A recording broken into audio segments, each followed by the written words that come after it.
How's it going, guys? It's Red, and in this video, I'm going to be showing you guys a super powerful, high difficulty, no ADS shotgun setup that you guys can be using right now in Back 4 Blood. But before we get into that, if you're new here to the channel, make sure to leave a like on this video and subscribe for more awesome Back 4 Blood content, just like this. Also, make sure to check out the link to my Discord server. It's going to be down in the description below. You guys can use it to find teammates to play Back 4 Blood with, so if you guys are in some dire need of teammates, make sure to come check out the Discord server.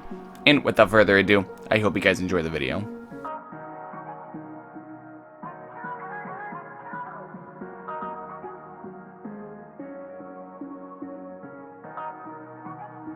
Alright, so here we are in the deck building menu in Back 4 Blood. This is going to be the complete deck list, so if you guys are just looking to copy and paste the deck, now is your time to do so. But for the remainder of this video, I'm just going to be talking about what role every card plays in the deck and just everything like that. Now, the biggest difference from this deck to a regular shotgun deck is that this deck is going to be utilizing every single, good card in the game that disables our aim down sights. Because when people go about making shotgun decks, there are two different ways that you can go about it. There is the aim down sights version and the not aim down sights version. And, they both have like their separate pros and cons. And the pros of playing the not aim down sight version like we're playing right now is that we get a significantly faster reload speed and we get a significantly faster fire rate on basically all of our shotguns. And unfortunately, what we are giving up a bit of range and we are giving up a bit of accuracy. Now, one of the things about this deck is that this deck cannot challenge Special Infected or even Common Infected for that matter from a very far distance. So, that's just something you're going to have to keep in mind. If you're going to run this version of the deck, you have to get up close and personal with basically everything that you're trying to fight. There's no taking a fight from a distance at all unless you pull out your secondary. Alright, so moving on to our first category, which is going to be reload speed. It's going to be started off with Mag Coupler, which is going to give us plus 50% reload speed, but it disables our aim down sights as a downside, but we're going to have about 500 million cards in the deck that do that anyway, so honestly, that's not even a downside at this point. Up next is going to be Reload Drills, which is going to give us plus 20% reload speed, and to round off this category, we're going to have Wide Mouth Magwell, which is going to give us plus 30% reload speed and minus 5% damage resistance as the downside.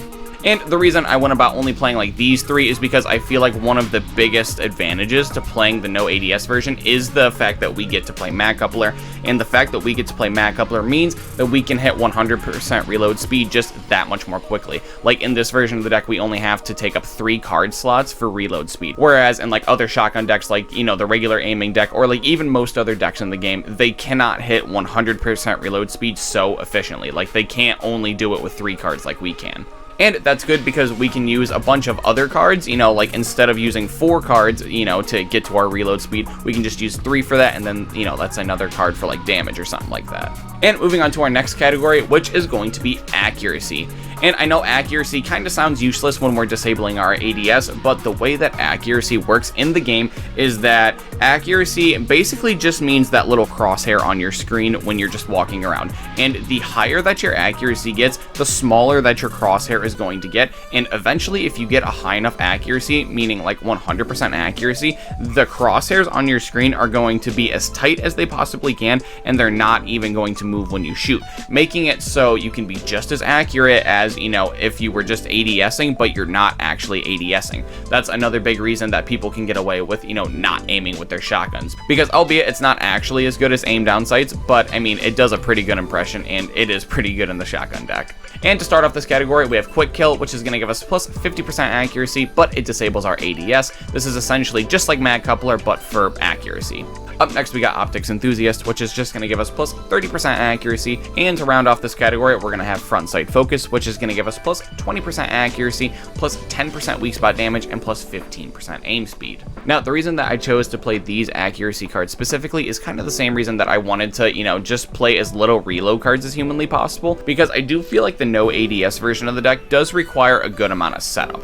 Like, you do need to have, like, a lot going on. Like, for this deck to, like, really go off on all cylinders, you need to have like all these reload cards going, you need to have all these accuracy cards going, you need to have all the damage cards going. Now, with all that being said, with this deck needing, a good amount of setup before it can like actually do its thing, I think just getting all of the combo pieces that we need to make the deck do its thing, I feel like taking the least amount of card slots to do that is the best thing to do. That way we can have the most amount of card slots to, actually utilize the advantage that we're getting, if that makes sense. So instead of playing, 8 to 10 cards, albeit maybe getting a little bit more value along the way for our accuracy and our reload speed, I I don't think that's going to be better than only playing 6 cards that basically set up, you know, the deck's combo. And, you know, I just don't think that's going to get more value than a card like Killer Instinct or a card like Motorcycle Helmet. I don't see the value in that. Now, moving on to our next category, which is going to be weak spot damage. The category is going to be started off by Killer Instinct, which is going to give us plus 30% weak spot damage, but it disables our ADS. But just like every other card that started a category in this deck, it disables our ADS, so it's just not even a downside at this point. Up next, we got Reckless Strategy, which is going to give us plus 30% weak spot damage and minus 5% damage resistance as the downside. Next, we got Ridden Slayer, which is going to give us plus 20% weak spot damage. And to round off this category, we have Knowledge is Power, which is going to give us plus 10% weak spot damage, and it allows players to see values for damage they deal and enemy health bars. Now, the reason I chose to take up 4 slots and did not play Hyper Focus is mainly because of the addition of Killer Instinct. I think the fact that we can play Killer's Instinct and basically have no downsides makes it so we don't have to play Hyper Focused. And I kind of feel like, you know, we're already playing it like a disadvantage because, you know, like we can't aim our guns. And I hate to stack downsides on top of each other. I feel like that's just not good deck building, and I feel like, you know, you're just kind of setting yourself up for failure. And Hyper Focused is one of the cards, in my opinion, that has a very big downside. I feel like, you know, this minus 40% to your move speed while you're shooting or melee attacking, I feel like that is just absolutely detrimental. And I feel like, you know, in this exact corner case with this exact deck where we can manage to play Killer's Instinct instead of playing Hyper Focused, and, you know, we also have other cards we can play like Knowledge is Power, like, I feel like we can, you know, take the small percentage points away from our weak spot damage category just to not have an overwhelmingly bad downside that, you know, something like Hyper Focus would give us, just for the sake of a few more percentage points. And, like, the reason that I'm okay with using up more card slots in this category as opposed to using them in, like, these other categories is because these categories are essential for the deck to work. And, you know, they can't be messed with. You need these to work 100% of the time, and it's just better if you get the combo pieces done without trying to get value. It's just better if you make sure the thing works. Now, damage, on the other hand, isn't like that, in my opinion. I think that you should be trying to flesh out the most amount of value humanly possible out of your damage category. And that's why I chose to play Killer's Instinct and Knowledge is Power over something like Hyper Focus. I feel like Hyper Focus is just a really, really linear card, and the downside that it's going to give us is just not worth it, in my opinion. And you get cards like Killer's Instinct and Knowledge is Power, which, when you combine them, it gives us plus 40% weak spot damage and all the health bars to the Special Infected, which sounds way better as, you know, 2 cards as 1 than what Hyper Focus does in this deck. And moving on to the last category of this deck, which is going to be just base damage. And starting this category off is going to be Shredder, which says each bullet hit causes the target to take 1% increased damage for 3 seconds, stacking up to 15%. Up next, we got Large Caliber Rounds, which is going to give us plus 7.5% bullet damage and plus 200% bullet penetration. Up next, we got Silver Bullets, which is going to give us plus 10% bullet damage and plus 15% effective bullet range. And to round off this category, we're going to have Line 'em Up, which is going to give us plus 10% effective bullet range, plus 15% recoil control, and 25% bullet penetration and aim speed.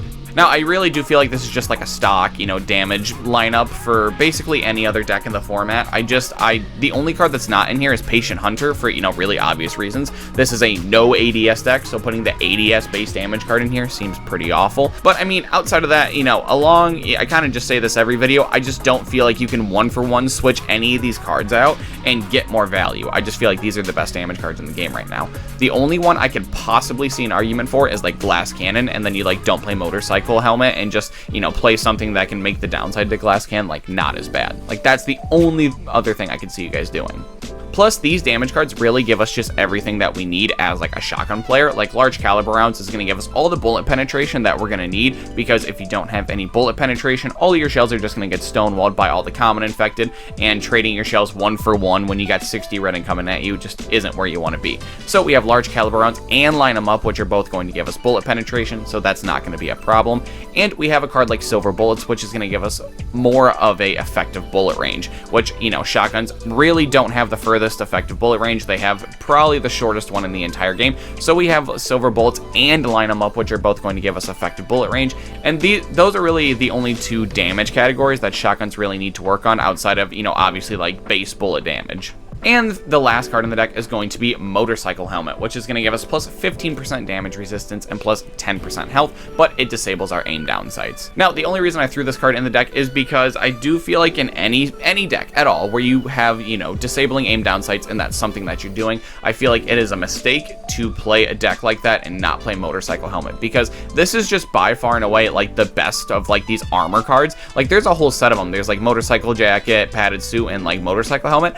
These, I mean, Motorcycle Helmet is by far like the best out of all of them, but it just obviously has the steepest downside. But if you're already playing a deck where like this is already, you know, a thing, like we're already disabling our aim down sights no matter what, I do feel like it's a mistake to just not play this card, because the opportunity cost to play this card literally becomes 0. Like we're not giving up anything to play this card anymore. Well, that's going to do it for the video, guys. Make sure to leave a comment down below telling me any deck changes that you guys would make, and as always, if you happen to enjoy the video, make sure to leave a like and subscribe to my channel for more awesome Back 4 Blood content just like this. Also, make sure to check out the link to my Discord server. It's going to be down in the description below. You guys can use it to find teammates to play Back 4 Blood with, so if you guys are in some dire need of teammates, make sure to come check out the Discord server. And until next time, it's been Red, and I'll see you guys in the next video.